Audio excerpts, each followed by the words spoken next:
একটি ঘোড়া তার কার্টকে সামনের দিকে এগিয়ে নিয়ে যেতে অস্বীকার করছে, আর তার কারণ হিসাবে সে নিউটনের তৃতীয় সূত্রকে যুক্তি হিসেবে দাঁড় করিয়েছে।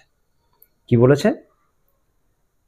According to the Newton third law, whatever force I exert on the cart will exert an equal and opposite force to me, so I will have no chance of accelerating the cart. অর্থাৎ একটি ঘোড়া সে তার কার্টকে সামনের দিকে এগিয়ে নিয়ে যাওয়ার চেষ্টা করছে, কারণ তার জিনে টান পড়বে সে সামনে এগোলে, আর সেই টেনশন এখানেও পড়বে। কিন্তু সমস্যা হচ্ছে, ঘোড়া যেমন কার্টকে সামনের দিকে বল প্রয়োগ করছে, কার্ট ও ঘোড়াকে বিপরীত দিকে বল প্রয়োগ করছে, so the net force is zero. তাই আমি সামনে যাব না, অ্যাক্সিলারেশন আমার নেই। এটা তার প্রথম অভিযোগ। আর দ্বিতীয় অভিযোগ যেটা, সেটা আরও গুরুত্বপূর্ণ, সেটা বলেছে যে যেহেতু আমি কার্টকে সামনের দিকে টেনে নিয়ে যাচ্ছি, তো কার্ট আমাকে পিছন দিকে টানছে, তাহলে আমার ওপর ফোর্স যেহেতু ব্যাকওয়ার্ড, তাই আমি আর সামনে যাব না, আমি ঘোড়ার গাড়ির ওপরে গিয়ে বসবো। তো ধরে নিচ্ছি এই ঘোড়াটি ক্লাস 11-এ পড়ে, তো তাকে উত্তর দিয়ে আমাকে স্যাটিসফাই করতে হবে। ঠিক আছে, তো এই আর্গুমেন্টের মধ্যে বা এই রিজনিংয়ের মধ্যে কি কি মিস্টেক আছে? এটা হচ্ছে হর্স কার্ট প্রবলেম, যেটা তুমি নিউটনিয়ান মেকানিক্সের যে নিউটনস ল ফ্রিকশন বলে যে চ্যাপ্টারটা আছে, friction and Newton's law mixed যে চ্যাপ্টারটা, সেখানে তুমি এর উত্তর পাবে। তো যেটা মিস্টেক হচ্ছে এখানে, সেটা হচ্ছে যে কে কাকে ফোর্স দিচ্ছে, এটা একদম কারেক্ট, নিউটনের থার্ড ল আছে, সবই ঠিক আছে, কিন্তু আদার্স যে সমস্ত ফোর্স আছে সেগুলোকে আমরা ইগনোর করছি, সেই ফোর্সগুলোকে দেখাতে হবে। তাহলে প্রথমে আমরা যেহেতু ইন্টারেস্টেড যে কার্ডটাকে নিয়ে, যে সে এগোবে কিনা সামনের দিকে, তাকে নিয়ে আমরা ইন্টারেস্টেড, সুতরাং তার ফ্রি বডি ডায়াগ্রাম আগে করো। কিভাবে? তাকে কে কে বল দিচ্ছে দেখো। আমরা ফ্রি বডি ডায়াগ্রাম করেছি। ঘোড়ার এই যে এটা যেটা আছে, যেখানে ঘোড়ার যে জিন দেওয়া বলে, যেখানে টান দেওয়া হয়, মানে হার্নেস, তো এখানে ঘোড়া যখন সামনের দিকে এগোবে তখন এখানে বাঁধা থাকে এটা, তো এখানে টান পড়বে সামনের দিকে। ঠিক আছে, ধরে নিচ্ছি এটা মাসলেস একটা থ্রেড ধরে নিচ্ছি, সুতরাং এখানে যে ফোর্স ঘোড়া দিচ্ছে সেই টেনশন বা সেই ফোর্স এখানেও থাকছে, আর সেই ফোর্সের মান কত রেখেছি আমি? F, C and H. C মানে on the cart by the horse, মানে ঘোড়া কার্টকে কি বল দিয়ে সামনের দিকে এগিয়ে নিয়ে যাওয়ার চেষ্টা করছে, সেই বলটার মান হচ্ছে এফ সি এইচ। এছাড়াও আর কি কি ফোর্স আছে দেখো কার্টের মধ্যে, নিচের দিকে আছে তার weight, MC, C for cart মনে রাখবে, জি ফর গ্র্যাভিটি, তো তার এদিকে মাস আছে, তো তার সাথে যদি তুমি জিকে গুণ করো এখানে, তাহলে এমজি হয়ে গেল। এমজি হচ্ছে ডাউনওয়ার্ড ফোর্স। আর যে সারফেস রয়েছে, যেটা রাস্তা, ঘোড়ার গাড়ি যেখানে চলে সেখান থেকে নর্মাল রিয়াকশান রয়েছে, এবং সেই কার্টের উপর দিকে লম্ব দিকে নর্মাল রিয়াকশান রয়েছে। যে মুহূর্তে ঘোড়া এটিকে টানবে, মানে এফ ফোর্স দিয়ে যখন এটাকে সামনে নিয়ে যাবার চেষ্টা করবে, তখন এই যে ঘোড়ার যে গাড়ি, তার যে সেন্টার অফ মাস, সেটা সামনের দিকে এগিয়ে নিয়ে যাওয়ার চেষ্টা করবে। তাহলে যেহেতু রিজিড বডি, সামনের দিকে এগিয়ে যাবে। ঠিক আছে, তাহলে কি হবে? প্রত্যেকটি বিন্দু যদি সামনে এগিয়ে নিয়ে যেতে চায়, মানে তাদের অ্যাক্সিলারেশন থাকে, তাহলে ফ্রিকশন দেখবে যে সবাই আমার সামনের দিকে এগিয়ে, রাস্তা দেখবে যে সবাই সামনের দিকে এগিয়ে যাচ্ছে, সুতরাং ব্যাকওয়ার্ডে ফ্রিকশনাল ফোর্স কাজ করবে, যেটা নাম দিয়েছি এফ সি। ঠিক আছে, অ্যাট এনি মোমেন্ট এই ফ্রিকশনাল ফোর্সটাকে আমরা প্রথমে দেখাইনি, আমরা শুধুমাত্র বলেছিলাম যে কার্টের ওপর ফোর্স শুধু ঘোড়ায় দিচ্ছে আর তার মান একটা কিছু আছে।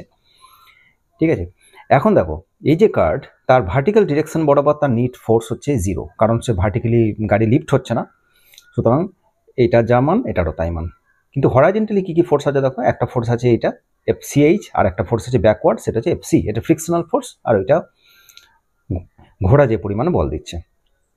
এই গাড়িটি যদি সামনের দিকে এগিয়ে যায় ত্বরণ সহ, তাহলে অবশ্যই এই যে ফোর্সের মান, সেটা ফ্রিকশনাল ফোর্সের থেকে বেশি হতে হবে।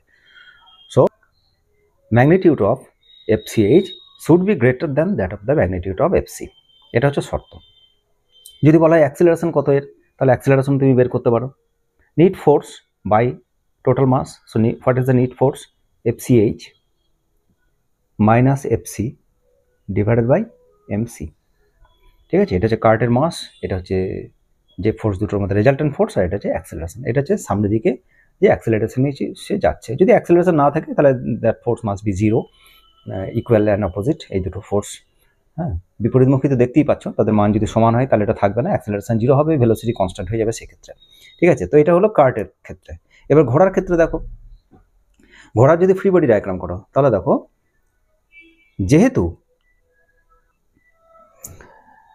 ঘোড়া কার্টকে সামনের দিকে ফোর্স দিচ্ছে, সুতরাং কার্ট ঘোড়াকে বিপরীত দিকে ফোর্স দেবে। তো দেখাও একটা বিপরীত দিকে ফোর্স, তার নাম দাও F H C. H C মানে force on the horse by cart, ঠিক আছে। এবং নিউটনের তৃতীয় সূত্র অনুসারে অবশ্যই এই দুটো force equal and opposite. So এর মধ্যে কোনো ভুল নেই যে F C H is equal to F H C. তুমি যদি ভেক্টর চিহ্ন দাও তাহলে এটা একটা মাইনাস দিতে হবে, কারণ তারা বিপরীতমুখী, এটা তোমাকে বোঝাতে হবে, ঠিক আছে। এখন দেখো ঘোড়ার ওপর যদি শুধুই এই ফোর্সটা কাজ করে তাহলে ঘোড়া সামনে যাবে কি করে, তারপর আদার্স কিছু ফোর্স থাকতে হবে। তো এখানে আর কি ফোর্স আছে, এই যে ঘোড়া সে রাস্তার হেল্প নিয়ে সামনে এগিয়ে যাচ্ছে, রাস্তাকে ইনফরমেশন দিচ্ছে যে আমি সামনে যেতে চাই, আমি তোমাকে প্রেস করছি, তেরছাভাবে প্রেস করছি। যদি জল পড়ে থাকে তাহলে স্লিপ কেটে যেতে পারে। সুতরাং রাস্তাকে যখন তথ্য দিচ্ছে যে আমি সামনে যেতে চাই, আমাকে হেল্প করো, আমাকে রিয়াকশন ফোর্স দাও, তো সে যখন এই দিকে রাস্তাকে প্রেস করবে, রাস্তাও তাকে উল্টো দিকে ফোর্স দেবে, রিয়াকশন ফোর্স দেবে। এবং সেই ফোর্সের দুটো কম্পোনেন্ট, সাপোজ এটা একটা কম্পোনেন্ট আর একটা নর্মাল রিয়াকশন। সব কটা চাকা দেখাচ্ছি না, জাস্ট একটা চাকা দিচ্ছি, অ্যান্ড ট্রু ফর অল। তো এই যে ফোর্সটা, এই ফোর্সটা কি ফ্রিকশনাল ফোর্স। হরাইজন্টাল কম্পোনেন্ট যখনই রাস্তা দিচ্ছে তখন জানবে সেটা frictional force, this is the frictional force on horse. আর এটা হচ্ছে নর্মাল ফোর্স, এন এইচ। আর দেখো হর্সের নিজস্ব ওয়েট আছে, তো নিচের দিকে M H and G. M H মানে মাস অফ হর্স, আর জি মানে অ্যাক্সিলারেশন ডিউ টু গ্র্যাভিটি, গুণ করে দিলে তুমি ওয়েট পাবে। এবার শুধু ভার্টিক্যাল ডিরেকশনে মোট ফোর্স কত, normal reaction and M G কেটে কুটে 0, ঠিক আছে। আর হরাইজন্টাল ডিরেকশনে দেখো যদি ঘোড়া সামনের দিকে এগিয়ে যায় তাহলে ঘোড়ার ওপর নিট ফোর্স কত, ঘোড়ার ওপর নিট ফোর্স একটা এইটা এবং একটা ওইটা। So the resultant force is in the direction of forward. So F H minus F C H, এটা ফ্রিকশনাল ফোর্স আর এটা কার্ট এক্সার্ট করছে, divided by mass of the horse equal to acceleration. এটা হচ্ছে ঘোড়ার ফ্রি বডি ডায়াগ্রাম। ঘোড়ার উপর NEET force by ঘোড়ার মাস ইজ দ্য অ্যাক্সিলারেশন। এই অ্যাক্সিলারেশন দুটো যদি সেম না হয়, মানে কার্টের যে অ্যাক্সিলারেশন, ঘোড়ার যে অ্যাক্সিলারেশন, এই দুটো যদি আলাদা হয়ে যায় তাহলে তো এই দড়িটা ছিঁড়ে যাবে মাঝখানে। সেটা হতে দেয় না কে, ফ্রিকশন। ফ্রিকশন হচ্ছে সেলফ অ্যাডজাস্টেবল ফোর্স, সে নিজেকে এমনভাবে ব্যালেন্স করে। দেখো এই যে ফ্রিকশনাল ফোর্সের মান ব্যাকওয়ার্ড ডিরেকশনে, ঘোড়ার উপর যে ফ্রিকশনাল ফোর্সের মান এফ এইচ ফরওয়ার্ড ডিরেকশনে, তারা কিন্তু পরস্পর সমান নয়। কেন সমান নয়, কারণ তুমি এখানে দেখতে হবে F C H equal to F, আচ্ছা আমি একটু নামে বোধহয় ভুল করেছি, এটা হবে এফ এইচ সি, এটা হচ্ছে এইচ সি, যদিও তার মান একই, ঠিক আছে। যদিও F C H equal to F H C দুটোই সেম। তো দেখো এইটা আর এইটা দুটো পরস্পর সমান, দুজনের মাস আলাদা, ঠিক আছে। তাহলে তুমি যদি এইটাও আর এটা সমান করে দাও, তাহলে মাস যদি আলাদা হয় দুজনের, তাহলে তো অ্যাক্সিলারেশন আলাদা হয়ে যাবে, সেটা হতে দেবে না কে, ফ্রিকশন। সো দুই ক্ষেত্রে কিন্তু ফ্রিকশনাল ফোর্সের মান অ্যাডজাস্টেবল এবং সেটা আলাদা। এমনভাবে দুটোকে অ্যাডজাস্ট করে ফ্রিকশন যাতে করে এর যে অ্যাক্সিলারেশন আর এর যে অ্যাক্সিলারেশন এই দুটো পরস্পর সমান হয়, ঠিক আছে।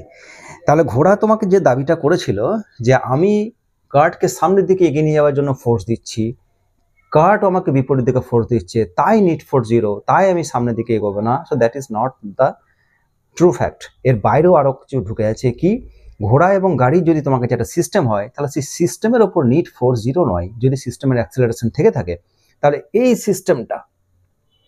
সিস্টেমের ওপর বাইরে থেকে বল দিচ্ছে, দেখো ফ্রিকশন, একটা ব্যাকওয়ার্ড একটা ফরওয়ার্ড। এদের মধ্যে যদি গাড়ি অ্যাক্সিলারেশন নিয়ে যায়, সামনের দিকে তার ত্বরণ থাকে, তাহলে অবশ্যই F H is greater than F C. Net force সামনের দিকে থাকবে এবং ঘোড়ার গাড়ি পুরো সিস্টেম সামনের দিকে অ্যাক্সিলারেশন করবে। আর ইন্ডিভিজুয়ালি তুমি যদি দেখো যে ঘোড়ার কি হচ্ছে বা গাড়ির কি হচ্ছে, তাহলে ঘোড়ার ত্বরণের ক্ষেত্রে তুমি কার্টকে বিবেচনা করতে পারবে না। কার্টের ওপর কি কি বল প্রয়োগ করা হচ্ছে তাতে ঘোড়া ত্বরণের কিছু এসে যায় না, বা ঘোড়ার উপর কি কি বল প্রয়োগ হচ্ছে তাতে কার্টের ত্বরণের কিছু এসে যায় না, ঠিক আছে। কিন্তু তাদের মধ্যে কিছু কনস্ট্যান্ট রিলেশন রয়েছে, সেই রিলেশনকে মেনটেন করছে ফ্রিকশন, ঠিক আছে। সুতরাং ঘোড়ার গাড়ি চলবে এবং